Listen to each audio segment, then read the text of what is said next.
Breeze Nation, what is going on? This is your boy Jordan JC back in the studio again. And as you can see, we have a small squad in the building. Yeah. We got your boy, the super producer Joe, hold on the ones and twos. What's going on? What's happening? We got your boy, the man, the myth, the legend, C-Dub in the building. What is going on, my boy? And of course, you have me, Mr. Meaty, stat guy, whatever you want to call me for the day, 5 steaks, yeah, whatever. Just go ahead and crack on me. I don't care. I know Grady's probably not in the chat yet. But what is going on? It is a beautiful Thursday. Of course, we know Pat has been taking some time to himself with the family this past week. So we're filling in for him. Shout out to Pat, man. He's, getting a little alone time with the family, and he will be back soon. I think PK might not be coming in, so you got us three. You got the trio right today. So we're going to get into a lot of information. We're going to discuss a lot of things, of course, with the Chicago Bears. First on the docket, we got the Hard Knocks reaction. We know episode 4 came out this past Tuesday, and so since we didn't react to that and we didn't have a show on Wednesday, we're going to touch on that today. And then, of course, we have some names coming down onto the practice squad, some names that we were happy that we retained, and then a few new names as well. Of course, the practice squad is an interchangeable thing, so we'll get into that.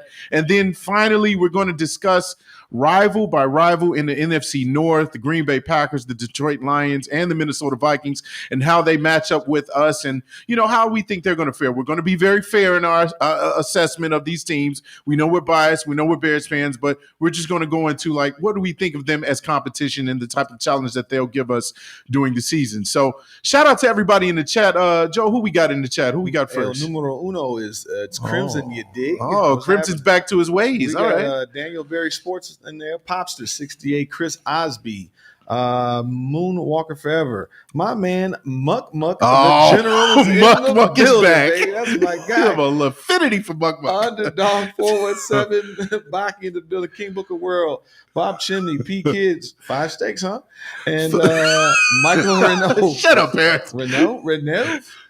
I don't know how to pronounce that. JC, what's going on, Baki? You see you out there, man. Yes, sir. What's up, Baki? I regret saying that because PK now wants to talk about the steaks again. That's okay. Whatever. Okay. He likes Crimson. ice cream. See, that's exactly he Crimson. Likes ice cream. Kid probably showing up in 15 minutes. No, he's not going to be here at all. He's not driving. Ice cream. No, man. Appreciate all the love. Appreciate, of course, the support as always from you guys, man. And if you haven't done so, subscribe to the channel. Do all those things, like, comment, to continue to support the squad, man. But we're going to get right into this. The first topic, of course, is the episode 4 of the Bears Hard Knocks and the reaction to it.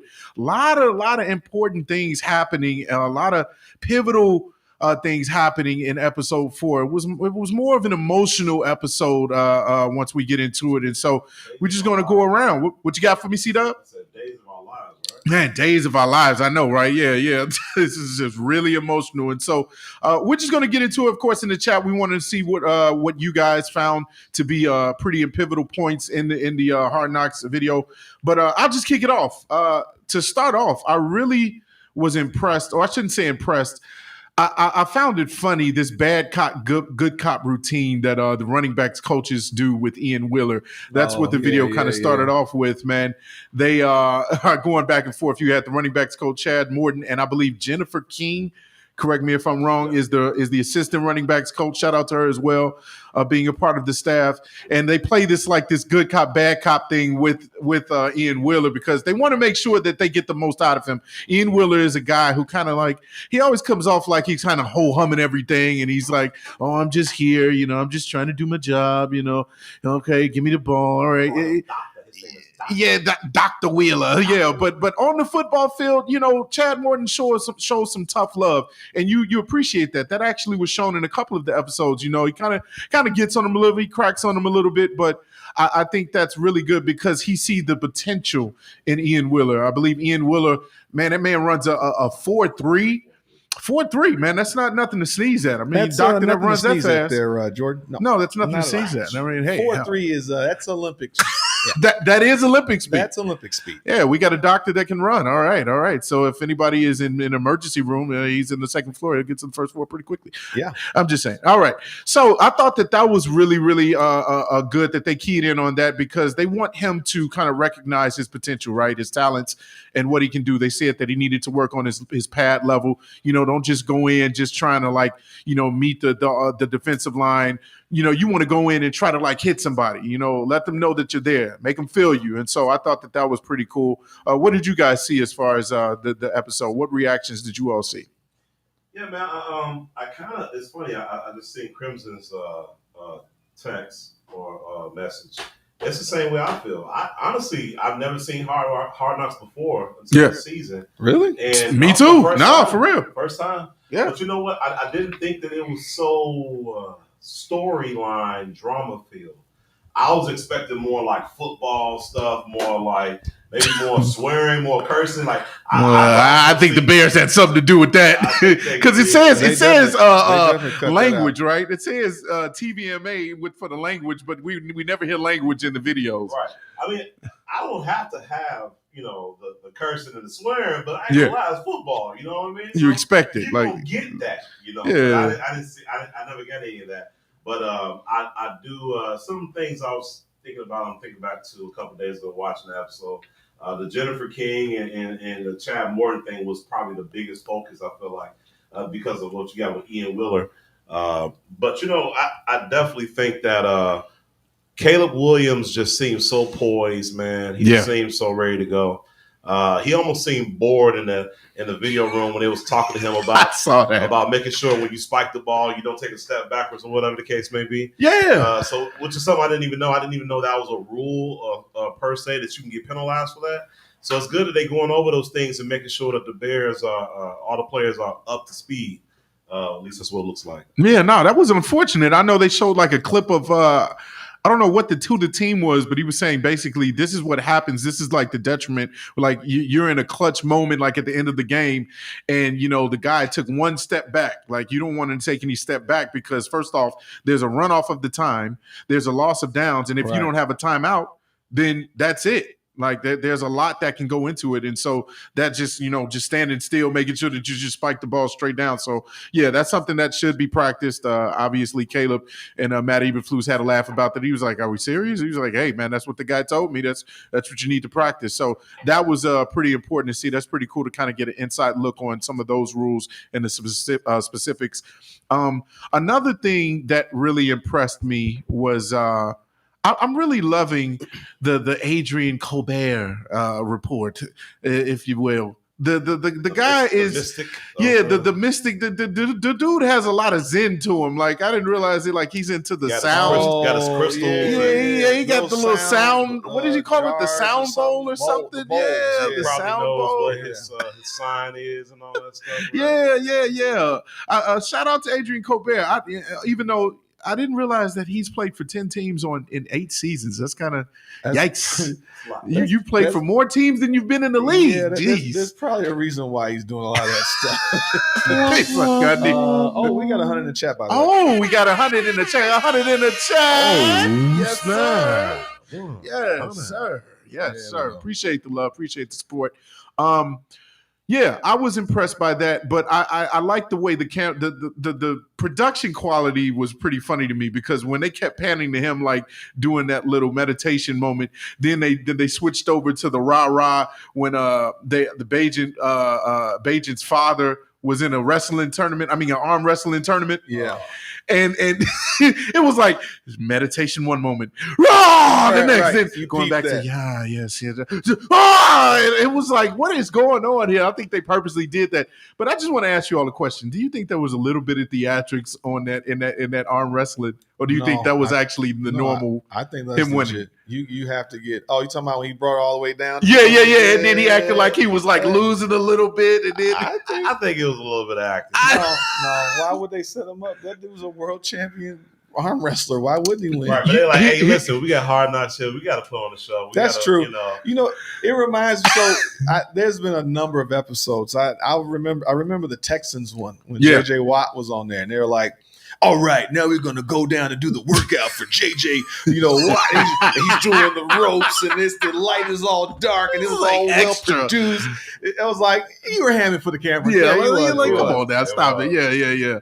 No, I appreciated it, but I thought there was a little bit of playing to the camera and playing to the crowd a little bit. Because here's the thing, and I don't know if anybody's favorite movie, one of my favorite movies for Sylvester Stallone is Over the Top. Because that's what they were playing. And then when they played that music, I was like, I like teleported back to that movie. He was like, when it takes it all, loser takes a fall. And he had his hand like this. I was like, oh, that's Sylvester Stallone, baby. That was why I thought it was a little theatrics. I ain't never seen it before. Oh, you got to watch Over the Top. Was it Zeus, the tiny list of Zeus? Wasn't he in that? Tiny list? Yes, he was. Yeah. Oh my God. Ago, that was the movie. I appreciate that movie, man. That was a good one. But yeah, that's why I thought there was a little bit of play into that. But of course, the most emotional part of the Hard Knocks is what I think everybody kind of came away with. Of course, that's how it ended as well, is when it finally got to game time, game 4 of the preseason with the Chiefs. What does it say? The finisher? Yeah, Ian Willer. And that's what we're about to talk about. Ian Willer had me, man. It gets you in your feels because, I want to say her name was Biara. I think Biara Wheeler. Biara Wheeler. They were panning to her, and he was basically saying like, I'm telling my son to go out there. I know he's a doctor, but just go out there and have fun. Just have fun. Don't be too stressed. They did real good building that story up. They did. Yeah, they absolutely did. And he was doing a good job. He had a touchdown, but then I think because of a penalty, it got taken away. Because I believe the quarterback went past the line again or whatever, and so they had to bring it back. So then when they gave it to him again, he kind of got in between the crowd, and unfortunately, it was reported that he had a torn ACL. He'll be out for the season, and you could just see just how emotional his mom got in the stands. Had her head in her hands, going to see him after the game. That hug lasted about a good 3 minutes, it was like 4 minutes. 3 or 4 minutes, man. Yeah, it was like frozen in time. But I mean, you feel that. You feel like those type of things aren't fake. That to me was very, very genuine. Even though the camera was there, it was really emotional to see Ian Willer have to go through that. But you also you can tell the love and the support that he's getting. What do we got? We got a super chat. Oh, shout out to Dan Tanner, been a member for 29 months. Bree Superman, he says, snap. On the day my channel made 11,000 subs. Man, hey, shout out to you, man. Congratulations, my brother. Keep going. 11,000 subs. Shout out to him, man. Support Dan Tanner, man. That man is the music man. We appreciate you. But I think something else that stood out.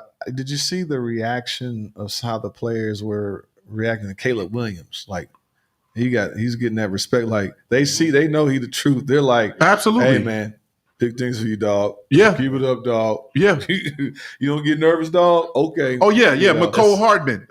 They were talking before the game. McCole Hardman saying, was that just for the camera or do you really get nervous? Because, like, first game, you got to let me know if you get nervous. And he was like, I mean, you'll see. I'll let you know. You'll see. I ain't nervous. He's so swaggy with his comments, man. Like, he just, like, yeah, it's all good. I can do everything. It's all good, baby. This is what I do. This is what I was born to do.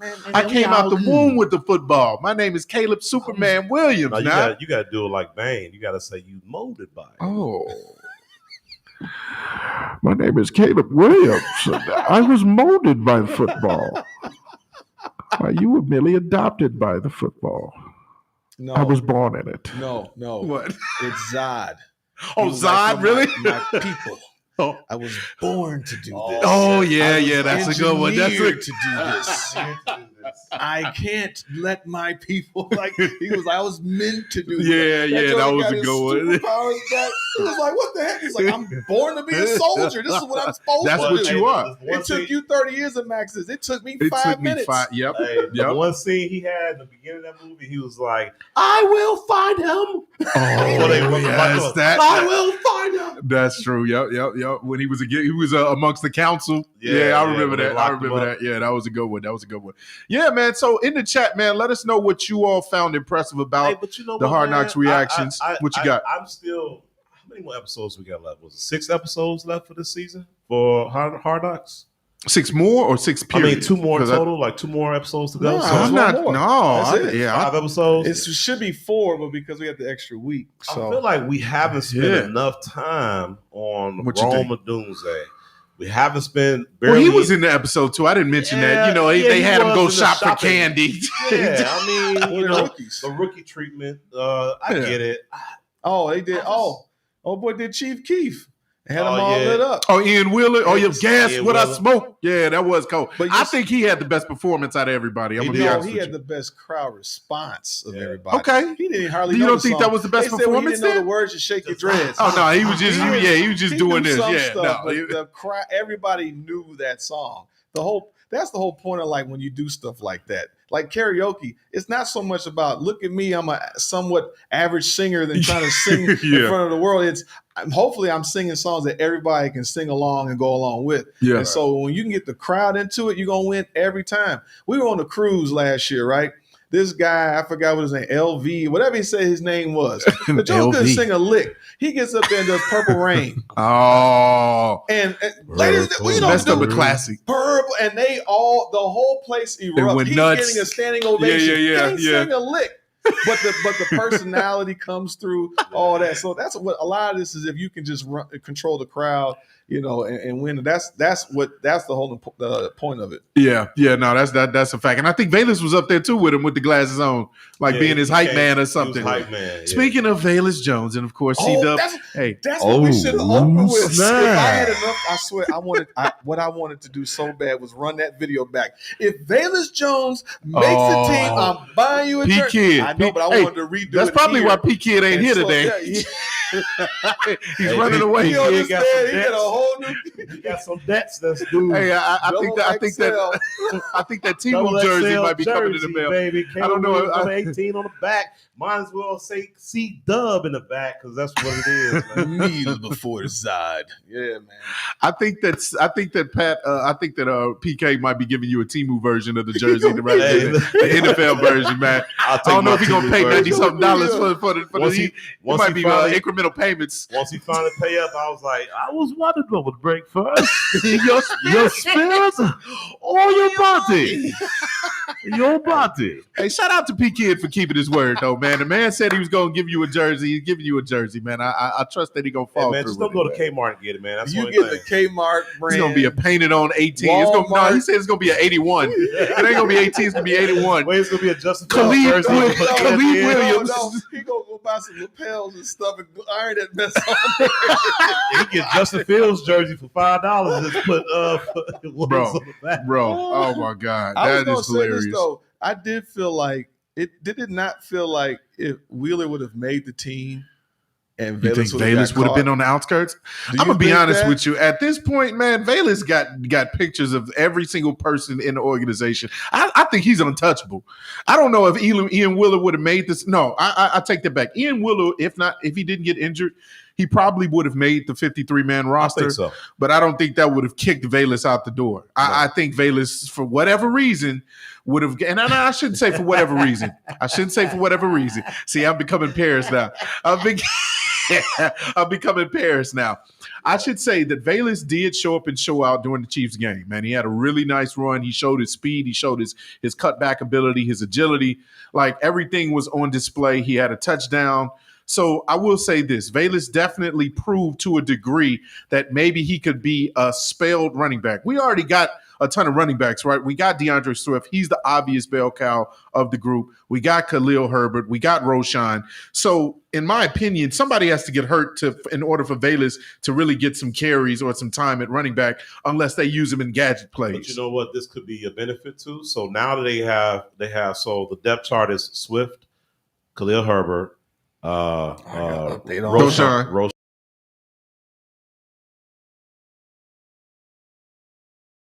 But the team is hurting, right? Lose a running back. Okay. Khalil Herbert is primed to be traded. So that's trade. Wait.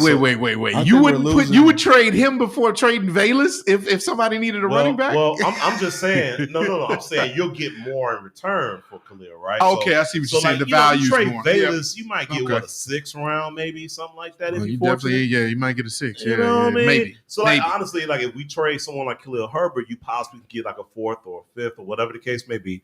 It's just more value, and so you're still going to need that 3-man running back team. So that's probably why Valus is still sticking around. He got a lot of potential too, man. I know what everybody's saying, but the speed kills, and the man got speed. The way he was hitting those gaps And the way he hit that touchdown the last preseason game, Yeah. it's impressive, man. It really was. No, Yeah.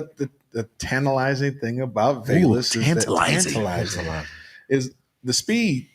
Speed is always 4.2 something. He's like a 4.3 also. Yeah, I mean, man. it's nice to get a lot of speed on your team. It's up here with him.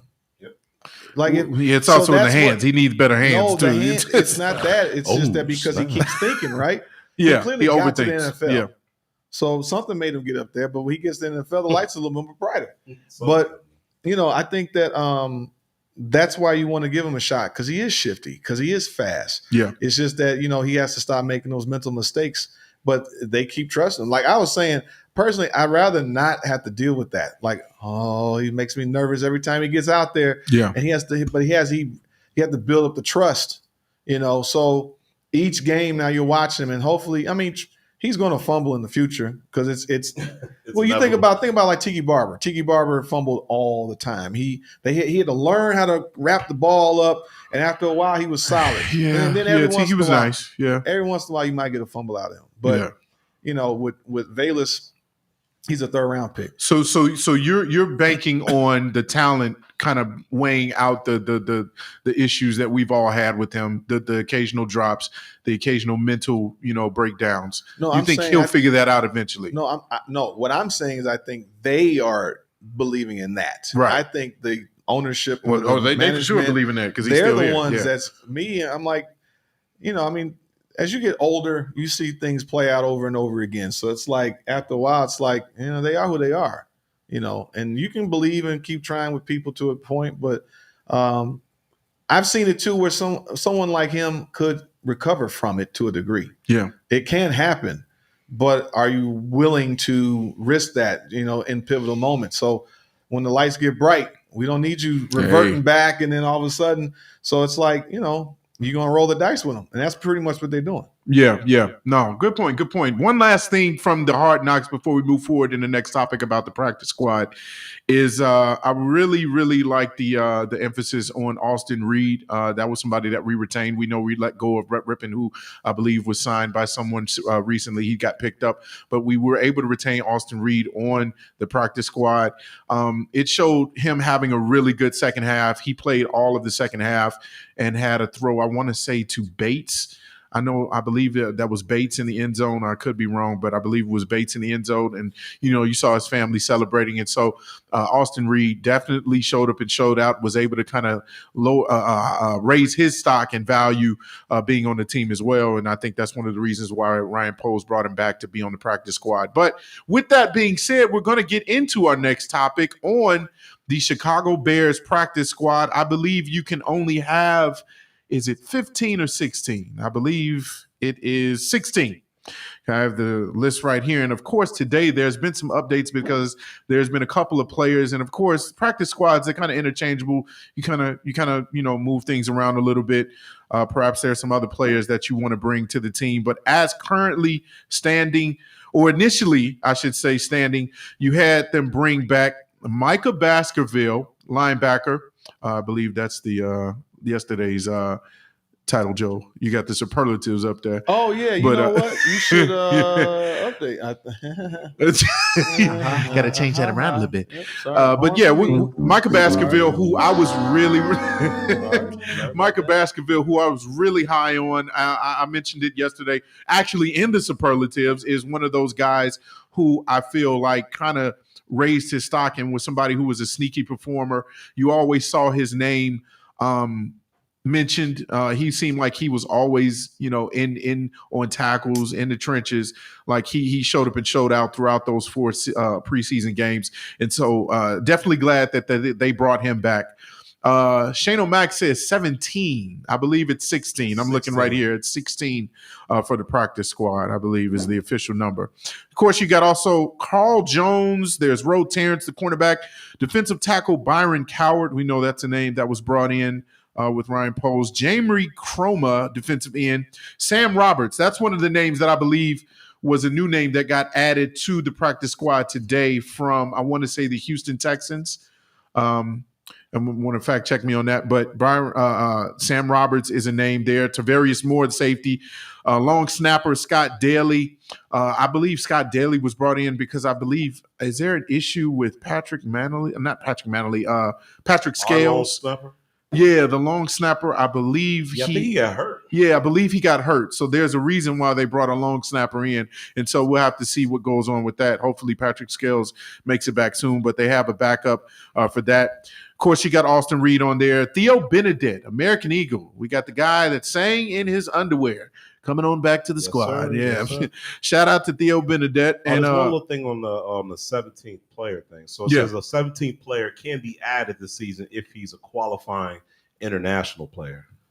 So maybe that's where stipulations. It's a stipulation for them to be able to add a 17th player to the practice squad. But maybe that's where someone in the chat might have got that mixed up, I guess. Right. And Baki, I appreciate you. The Patriots, that's where Sam Roberts came from. Thank you for that. I appreciate that. So, yeah, Theo Benedette, Chris Glaze, offensive lineman, Jake Curran, offensive lineman, Samori Toure, I believe, was the other person that got picked up, wide receiver, and then Colin Johnson.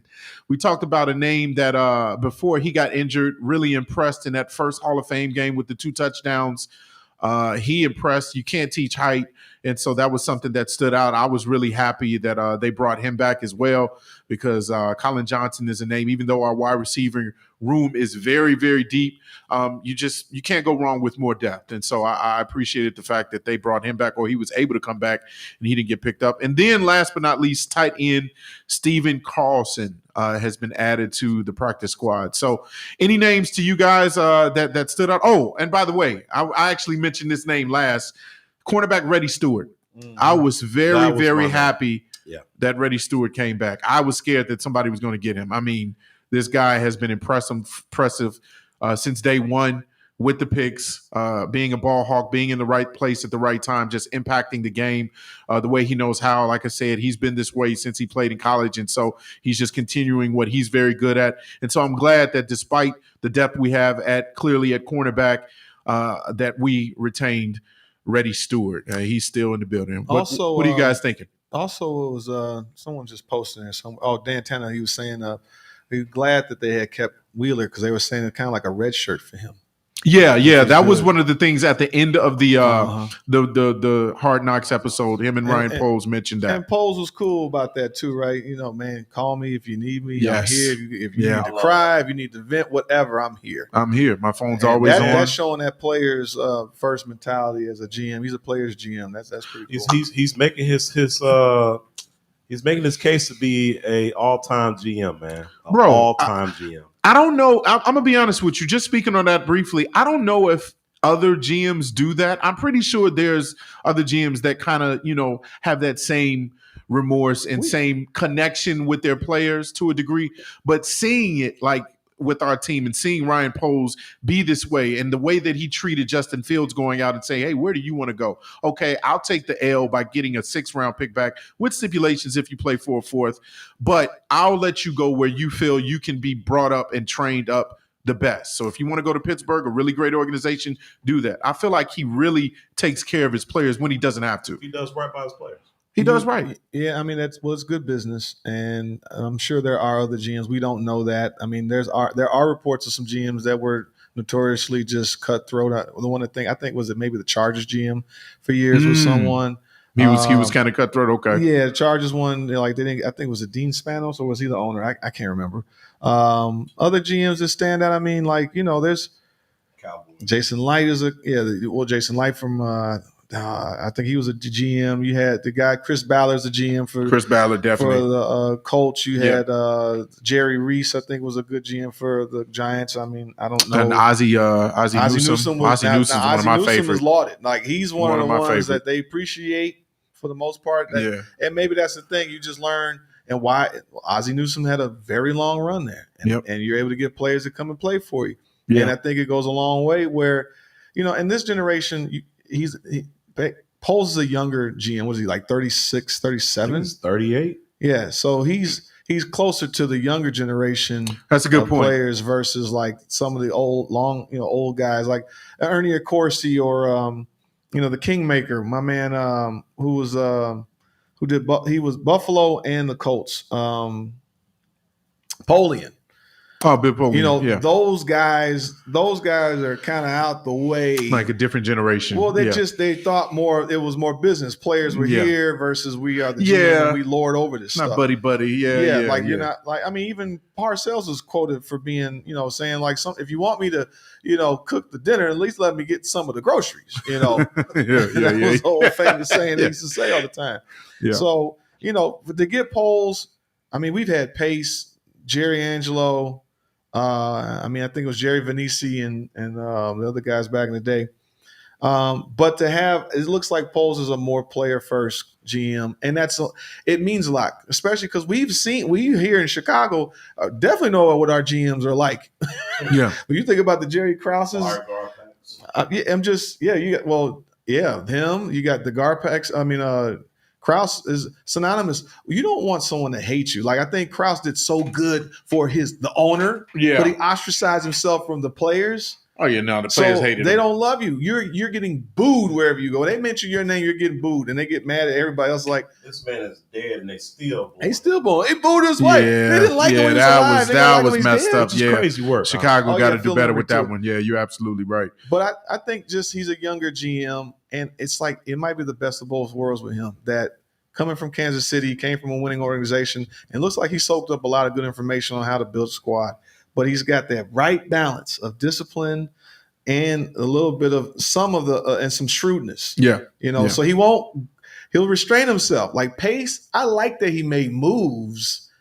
But sometimes he was like, he never made himself available. It didn't seem like he even wanted to talk to the media. Like, get out in front of people and at least explain your process and what you're thinking. I feel like he didn't feel comfortable. It seemed.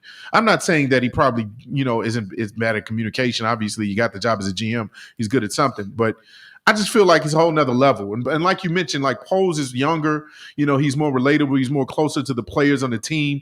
Shout out to P Kid as well, who mentioned a few comments earlier that, he's personable.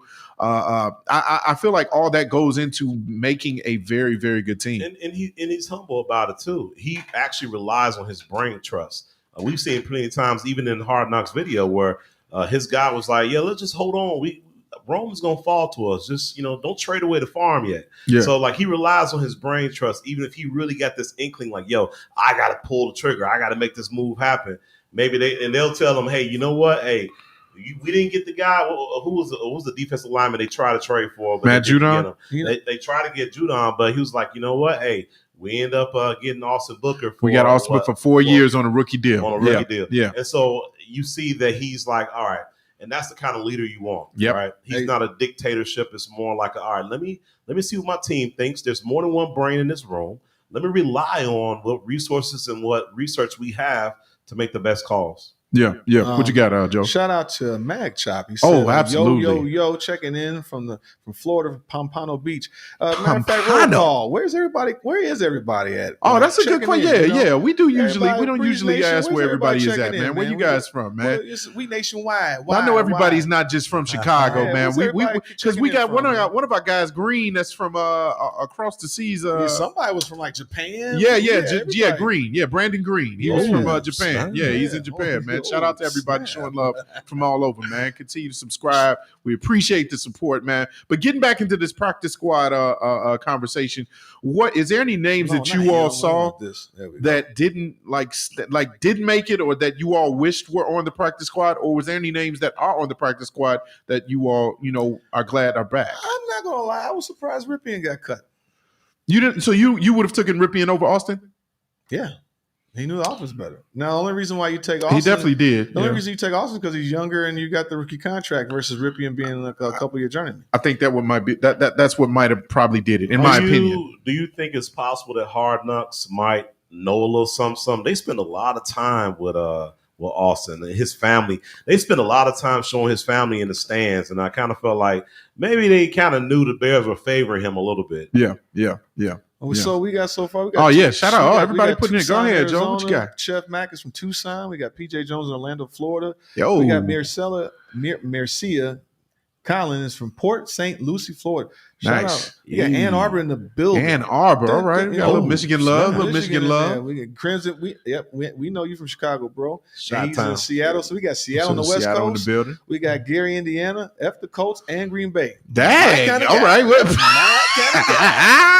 Say Roosevelt said, I just live here. I don't root for the team. We got Utah in the building. Wow. Utah. All right. Pterodactyl Pops. All right. Pterodactyl pops. Appreciate you, boy. All right.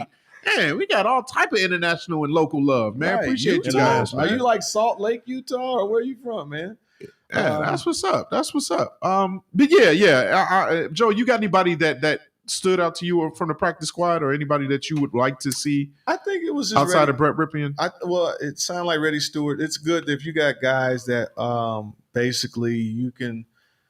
I feel like what's happening is the talent level is really starting to rise. Now, of course, we got to get to week 1. We got to see this team really do something, but it feels good. This team feels good. Yeah. Feels good. Yeah. Anyway, so I just feel like wrong key. Sorry. Yeah. There we go. Feels good. Get up. Get alive, Joe. Come on now. There you go. Sorry. Wrong key. Me.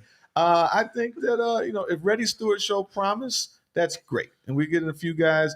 It sucks that Wheeler got hurt, so we couldn't capitalize on having him. Yeah. But the main thing is like practice squad, and then in case something happens, you can call somebody up.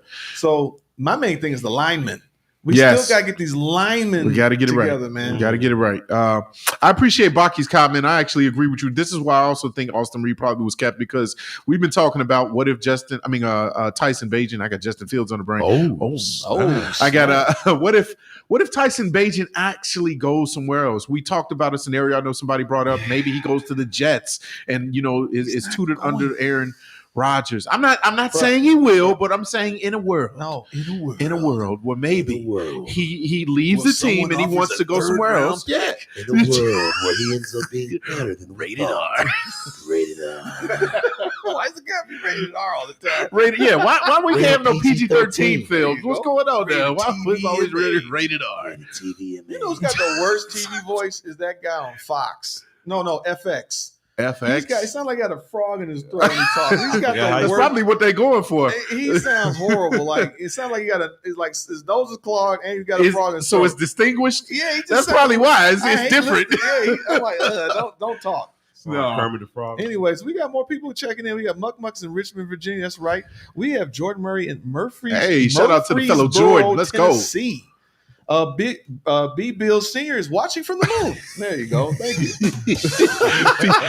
Hey, PK, watch your mouth. PK said, in a world where Tyson is more trade value than Justin. Well, first of all, That movie's going straight to DVD. Hold on, wait. That movie's going straight to DVD. Let's So we got put some stipulations on the reason why Justin got traded for a six, because Ryan Poles didn't actually take some of the better offers, P-Kid. You know that, I know that, we know that. You know what happened? He did right by Justin. He did do right by him. But it was probably a 5th rounder. Fine. I'll just give Whatever. a 6th round, a conditional 4th. We're getting a 4th pick, by the way. He's going to be starting.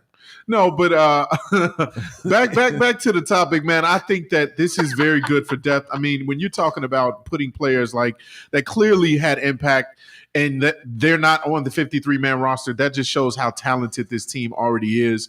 I mean, we're not talking about a developmental or a year where we're rebuilding or retooling. This is a team that probably is ready this year. Yeah, I mean they're ready. It's a built team. It's a built team. Whether now you still have a couple pieces next year. I can't wait to see what we do if we're going to get this extra. What are we going to do with that 2nd rounder? What if we're going to get another that defensive 4th round end? for Pittsburgh? We're going to get that 4th rounder for Pittsburgh. Because Justin going to get 7. He- Was well, it 7 I think games? Ryan- He needs 50% of the snaps. 51%, yeah.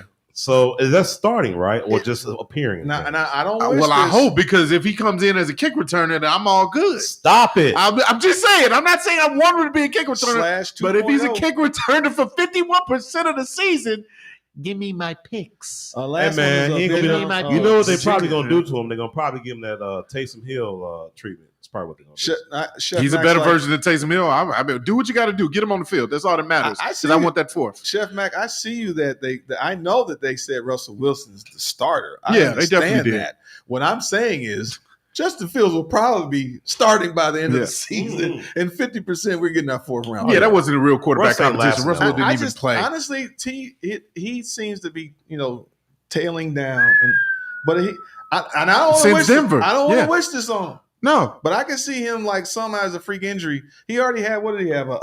Snap. I'm just saying. I think I had to do old snap on that one. What? Oh, I'm Man, just don't saying. be wishing I'm that not upon no wishing. Look at man. I wouldn't wish that on anybody. No, I love Hey, Russ.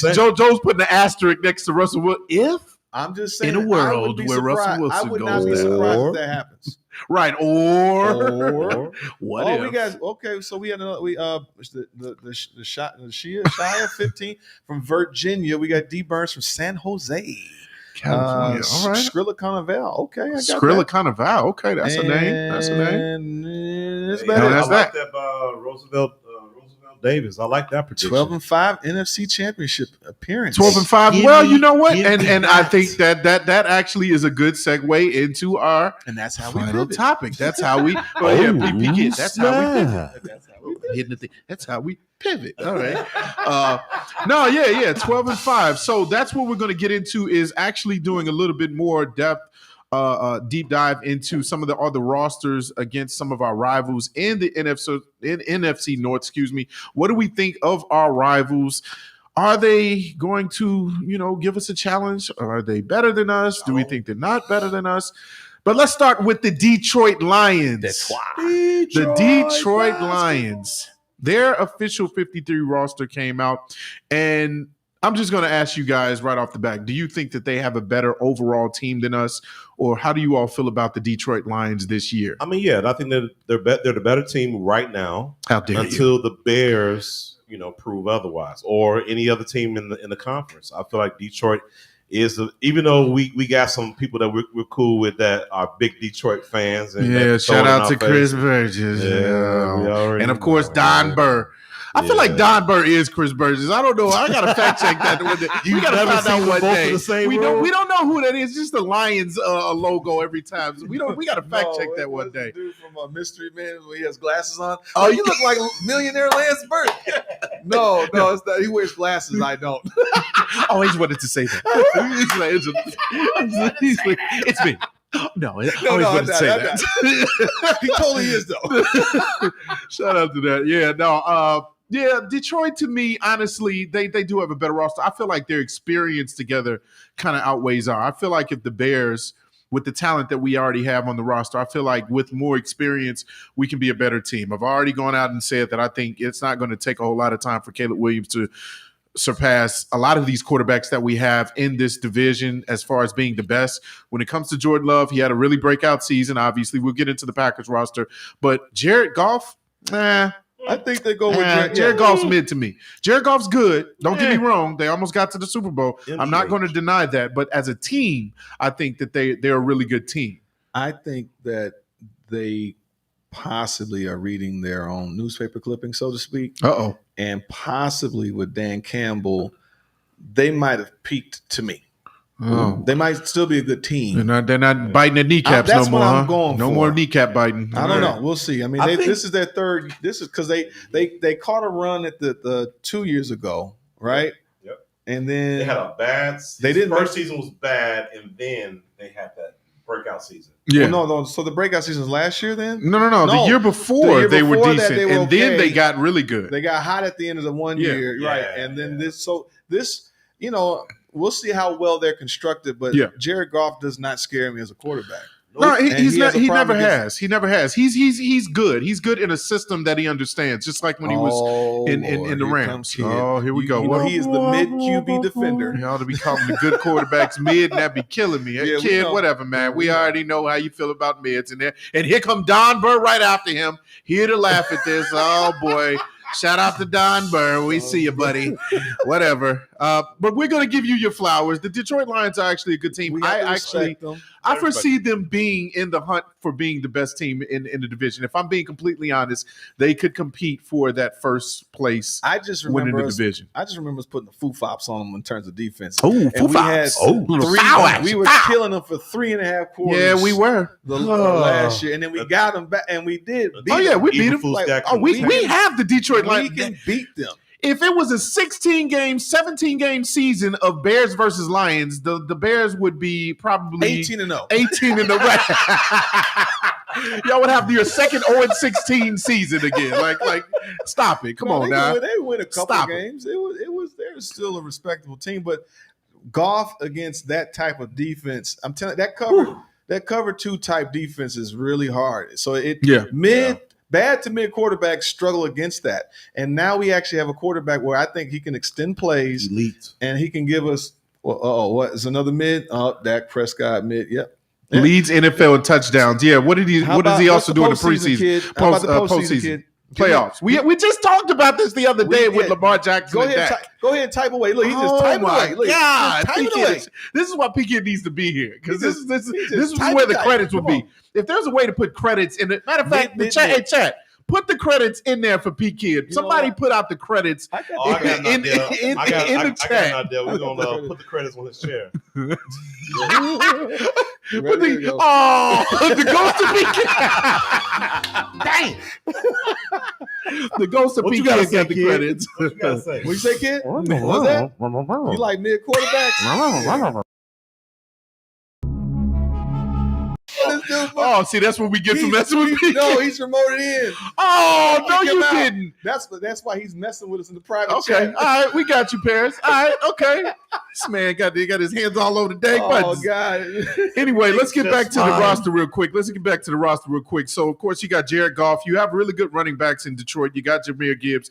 You got former Bear David Montgomery. Amon St. Brown. Yes, Amon-Ra, James Williams, Khalif Raymond. Sam Laporta probably is going to be a really up-and-coming tight end. I will say this. They probably have the best offensive line in the division. I mean, that offensive line is nice with Zeitler, Frank Ragnow, Graham Glasnow, Taylor Decker, Penei Sewell. I mean, that's a nasty starting lineup for the linemen, which is why I think Jared Goff is as good as he is. I mean, you give that line to us, Caleb Williams is the number 1 quarterback in the league. I mean, that is a very good offensive line. Yeah, and I think that this year could be the year that Detroit experienced, right? So we talked about how they had that somewhat mid first half of that season. What was it, 2022 or 2021?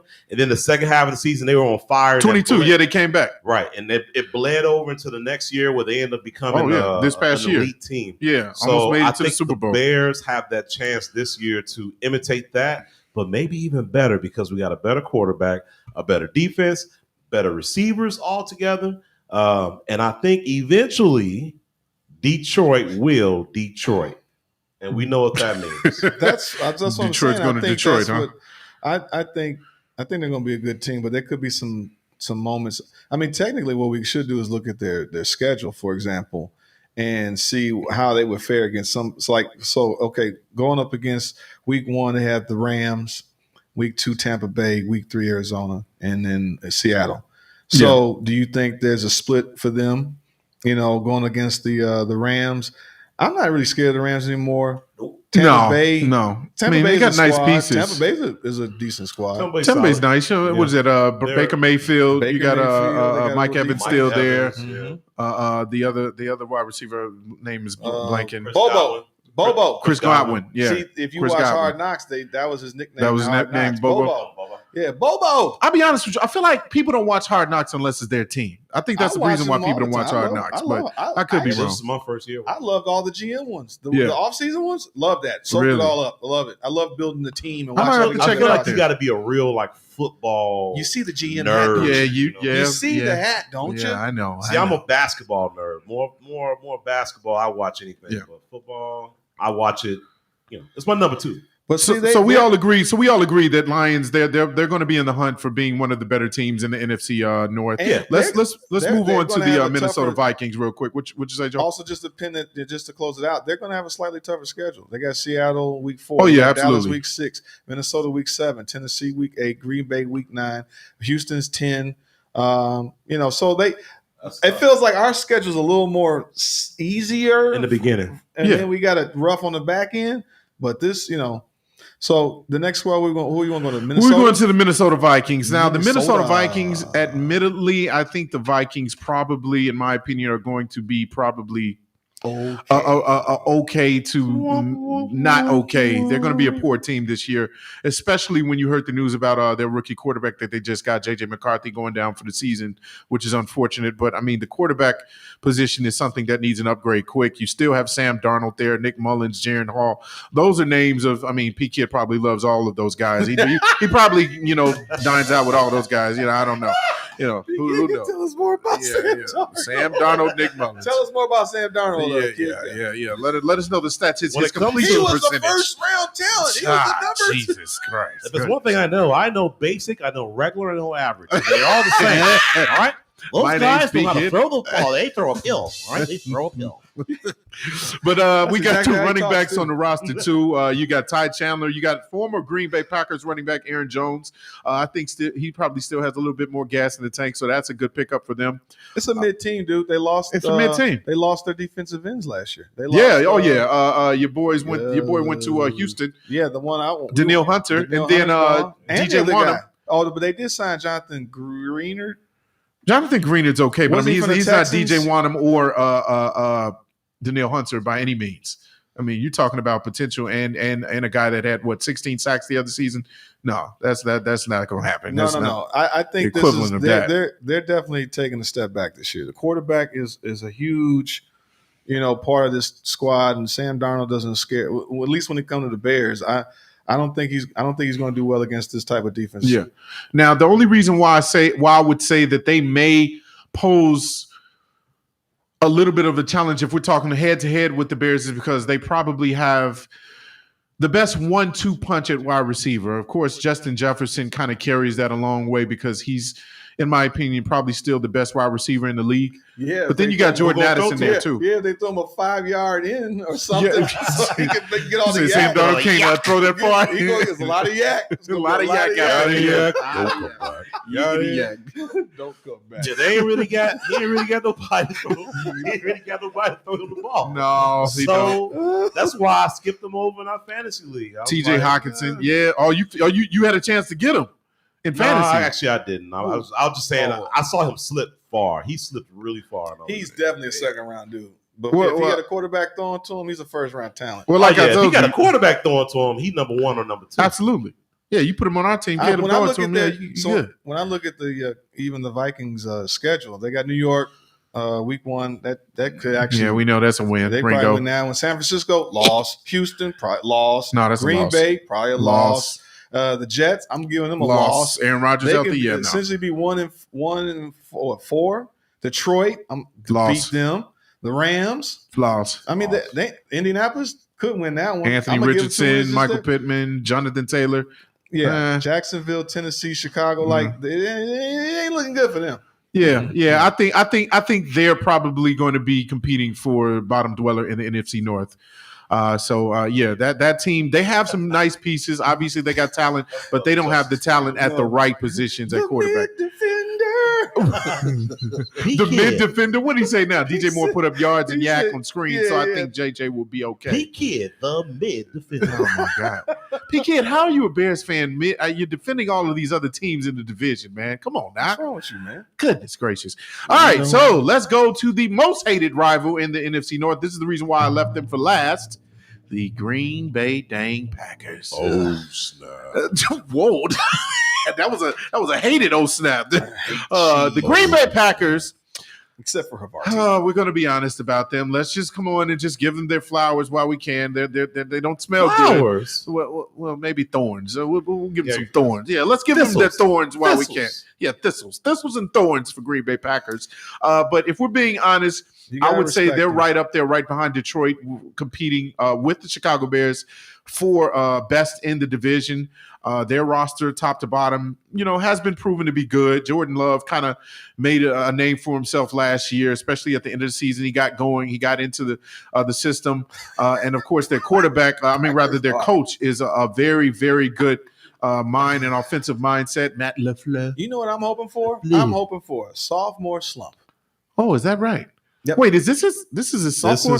His sophomore season start. I'm about to say Jordan Love's been in the league way more than 1 year. Yeah, but starting. You mean starting? I mean, gotcha. it can happen. Justin Herbert came out like gangbusters, so to Yeah. speak. Yep. Second, like he's struggled. A lot of these there is a sophomore slump to some of these guys. AP kid, FGB. All right. We know what that means. Yeah. I mean, yeah, okay. We know where everybody's going in on the Packers. Baki's saying, yeah, we know. But I mean, if Like, we're just boo being that man. completely Boo honest, they have a talented team. I mean, from top to bottom. And who did they just get at running back? Because Aaron Jones went to Josh Minnesota, Jacobs. so they got Josh Jacobs. That's a very good pickup. If he's healthy. They just brought back. They brought Malik Willis from the Titans. He was a failed starter with the Titans. Yeah, he might actually be a good backup. I thought that was actually a good pickup. They got rookie Marshawn Lloyd. I think he's a decent backup running back. Christian Watson, Romeo Dobbs, Jaden Reed.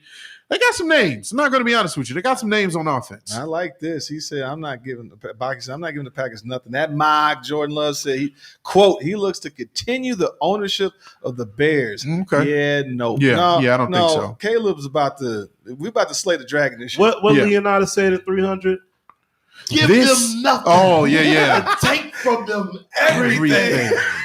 That is my movie. Yes. Like, come on. Oh, I love freaking 300. Yeah, this is the year where we kick Green Bay into that abyss, that pit of nothingness. Sparta. This is Sparta. This is Soldier Field, and we are here to stay. No, Can you imagine? that's facts. Could you imagine? No, In a world where the Chicago Bears, led by Caleb Williams, drives down the field in Green Bay, wins by 20. Rated G. Rated G. Look good. Rated GB. Do you realize Caleb Williams will have This man praying. Look at him praying. Caleb Williams would have the Chicago fans in the palm In an uproar. of his hands. Dude. I mean, he kind of already Do does. you That would just be realize- icing on the cake. Do you realize how fanatic fans would be of him if he leads the Bears to beating the Packers twice? If he can then stand over the Packers and say, I own y'all. Yep.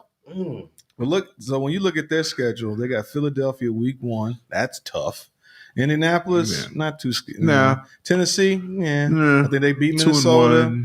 Los 3-1, Angeles, Arizona. 4-1. They can reel off. They could be 5-1. They If could we're being be- honest, they probably can start off this It season. could be But a problem. Here's the reason why, if we're going back to our team real quick, because we're going to leave the best for last, is obvious. Chicago Bears, I think, are going to be in the mix all season for one reason also, or one of the reasons is because our strength of schedule. We're not facing any of our division rivals until the back end of the season. And so as we talked about a couple months ago, when you look at our schedule, we have, comparatively one of the weakest schedules in the league. You're starting off with Tennessee, you're going to Houston. That could be a litmus test right there, but I believe that we have the team to beat CJ Stroud and those boys. And then you have a host of other teams that are still on the up and up, that are still trying to develop their players that aren't as good as, top to bottom for their roster. I think Chicago can be just as good as Green Bay when it comes to the start of the season. Mm-hmm. And so if we keep pace with what could be seemingly those other good teams in our division, I think we'll be right there with being number one in the division. And then, hey, sky's the limit from there, boys. Sky is the limit. It's tough, man. It's hard to not get too excited about what the season is. I remember saying, though, I was like, if we do trade Justin, I did say this, and we get Caleb Williams, they better win more than 10 games. That's the minimum expectation.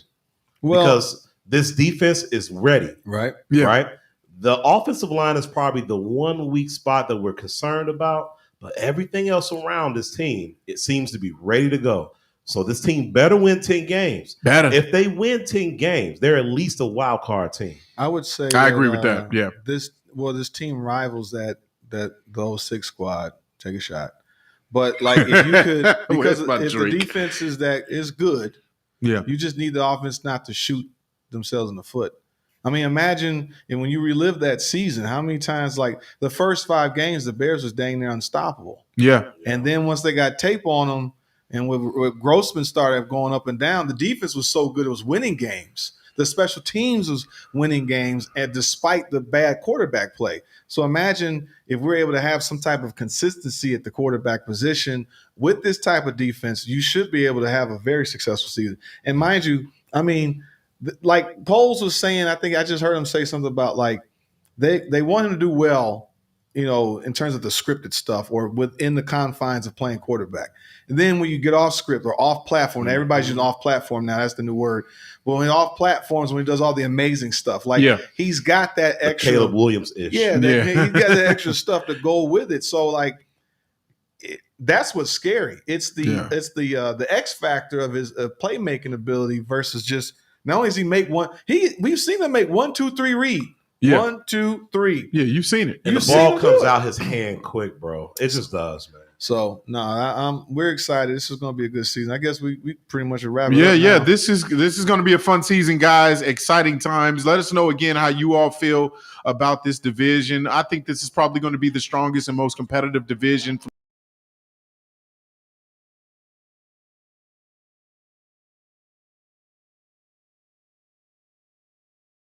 But this is going to be a fun season. Let us again know what you all think about. Stop it, P Kid. I'm trying to close out the show. What's wrong with you? But let us know what you guys think in the chat, man. Again, appreciate all the love, support. Again, for Mr. Meaty, myself, Stat Guy, whatever you want to call me, Jordan JC, for the man, the myth, the legend in the back, C-Dub on the ones and twos, and, of course, the super producer himself, Joe Holt. All right, that is our show. We will see you guys tomorrow.